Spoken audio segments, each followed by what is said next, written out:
Hi, class. Me again. Part two of Latinx Americans. We left off with regard to our discussion of Mexican Americans.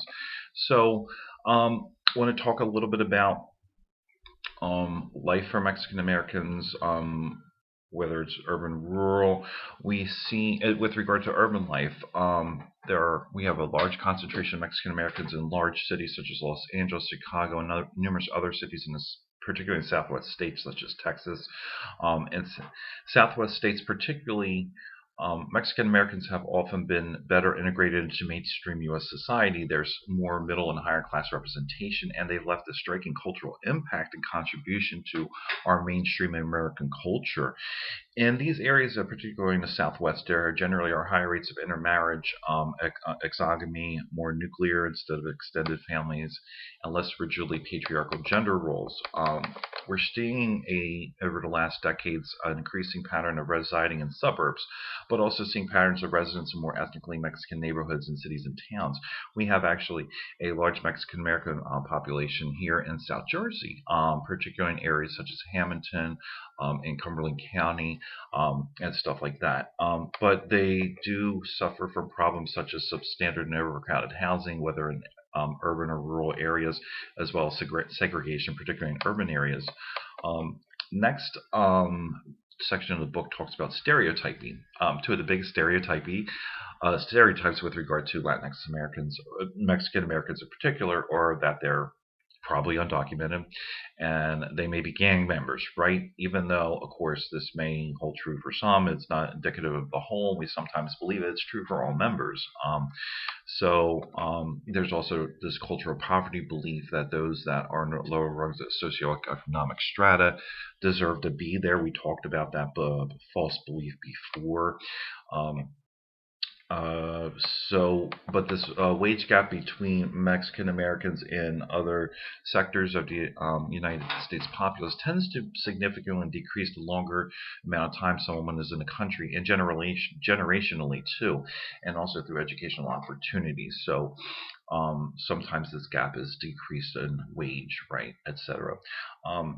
The book talks about minority group responses, in particular Chicano power. Chicano now used to be a pejorative term, but now has become embraced by many Mexican Americans during the Civil Rights Movement, particularly. There's this embracing of Chicano and mestizo identity and one's Mexican roots, sometimes indigenous roots too. And this was promoted political activism throughout this, particularly the Southwest United States, and demands for economic and educational equality. Groups such as the United Farm Workers, headed by Dolores Huerta and Cesar Chavez. Usually everyone talks about Cesar Chavez this, Cesar Chavez that, but Dolores Huerta was such an important community organizer. And I do not have a link about it, but there is a documentary called Dolores. If you ever get a chance to look at it, it is a really awesome exploration of her life and her activism. Other Mexican American activist groups such as La Raza Unida and Alianza, the Brown Berets. These were groups, particularly in the 60s and 70s, that addressed issues such as segregation, bilingualism in education, employment practices, and immigration reform. And there's many, particularly in the southwestern states, we see many Mexican Americans in public office on the local, state, and federal levels, particularly with representation in Congress, which is super awesome. So, with regard to current patterns, pretty much as I mentioned before, California, Texas have some of the largest populations, followed by Arizona and Illinois, because of Chicago being a large hub for Mexican Americans living in urban cities in the north. More newer immigration tends to settle in urban settings, but there are other large immigration from Mexico to more rural farming areas, such as like what I talked about with Hamilton and Cumberland County here in South New Jersey. So, of those who have Mexican ancestry, about 2/3 of those are now native-born United States citizens as of 2015. So that's it for Mexican Americans summary. Next is Puerto Rican Americans. Many we had talked about this question: what do Puerto Ricans look like? And the answer was everything. We talked about that before in class. Um, Racially, very different from white to very dark black.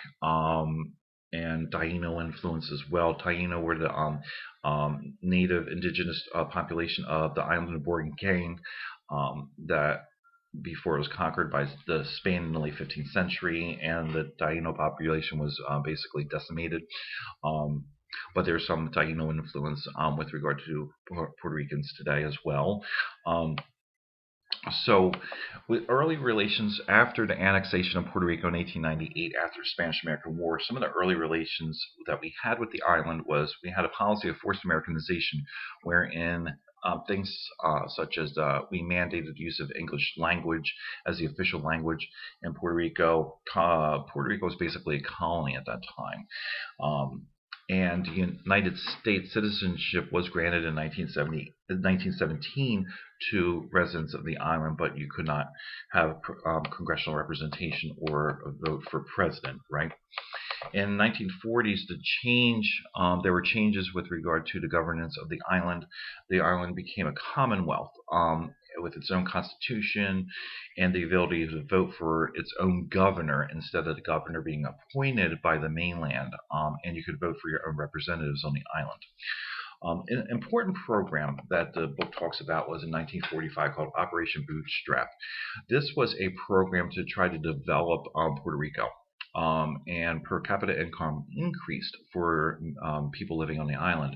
This is a program that involved tax abatements or reductions of advantages for companies and or advantages for companies investing and operating on the island, and this helped to really grow the island's economy and help some. The record is mixed on how much it helped regular Puerto Ricans, but it did with regard to industry and employment and things like that. These above incentives were stopped in 1980. At that time, because there were lack of incentives, many industries left Puerto Rico. The unemployment rate rose, the poverty rate rose, per capita income fell. These economic woes were exacerbated even more by the recession in 2008. And it's important to understand, and this was was very much highlighted during Hurricane Maria and the recovery of Hurricane Maria. There has always been a lack of investment and consideration for Puerto Rico, which has led to the economic situation today. Puerto Rico's economic situation has been in dire straits, and this has everything to do with economic policies of the United States, particularly the incentives that were stopped in the 1980s. And also after the recession in 2008, where there was not much help allocated to the island for recovery from the recession. So this is very important to understand, because there's sometimes talk about how why can't Puerto Ricans take care of their own problems. Part of it is because of problems with regard to policy on the mainland. Some of it has to do with corruption on the island. That's only a small piece of the puzzle, right? So anyway, push and pull factors with regard to Puerto Rican immigration to the United States and this what we call circular migration. This process of going back and forth. In the 1950s, the main industry in the island up through that time was the sugar industry. It collapsed in the 1950s, and so we saw in the 1950s a large migration or migration to the mainland, particularly to the New York, New Jersey metropolitan area. 1 out of 6 islanders migrated to the United States during this time. This was predominantly a rural migration. So rural Puerto Ricans came to work in factories and industries. This migration declined after 1964 due to loss of manufacturing jobs on the mainland and a revival of the sugar industry on the island. So during this time, this kind of set up this process of circular migration where islanders would go back and forth between the mainland and the island due to economic events.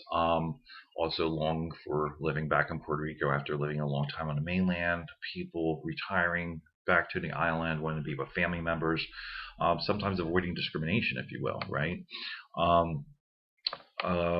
some of the largest Puerto Rican communities, as we probably know, are living in the Northeast. The highest populations being in the New York, New Jersey metropolitan area. We have a large Puerto Rican community down here in South Jersey, also in Pennsylvania, Maryland, and Florida. Um, so we have seen a large impact of Puerto Rican culture in our communities, right?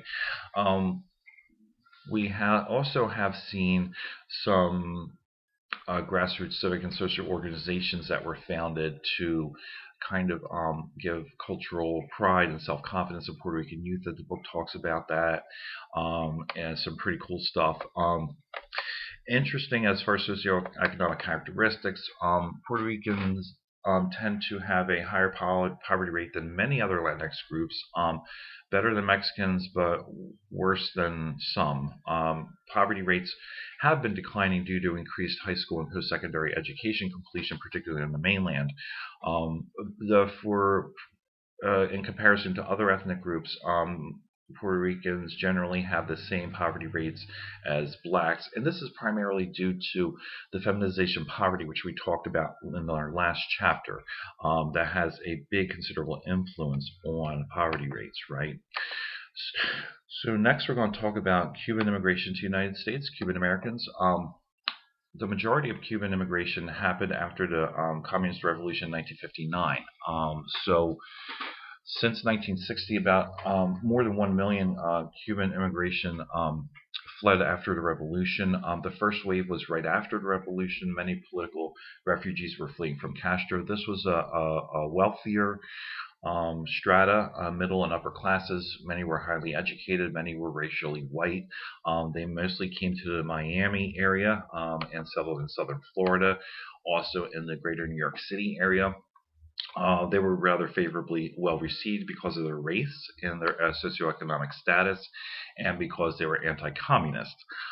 However, the next wave that was rather large was in 1980, called the Marielitos, because these were people who fled through the port of El Mariel and Cuba, and when they left, that's how they got nicknamed. And then they came to Miami, or southern Florida. Mostly lower class, racially mixed, much blacker.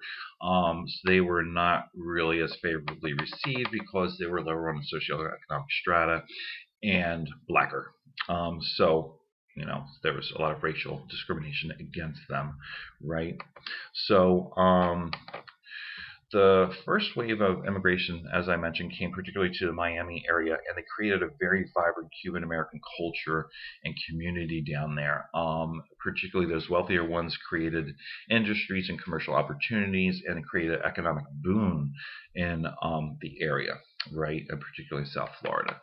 So in the 1980s, because of the Marielitos, we start to see a lot of backlash against Cuban Americans.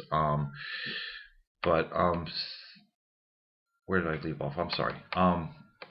As far as now, with regard to the contemporary scene, that's about the fourth largest Latinx group in the United States, very differently political and socially.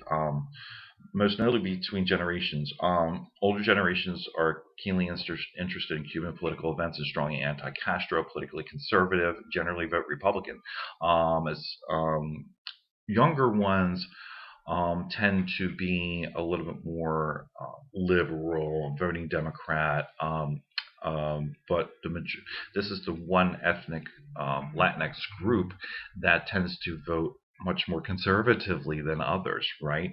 Um, and that's about it for what I want to talk about Cuban Americans. I do have to use a third video because I'm almost out of time. I apologize. But this will be video number 2, so we will now move on to video number 3. Thank you for your patience.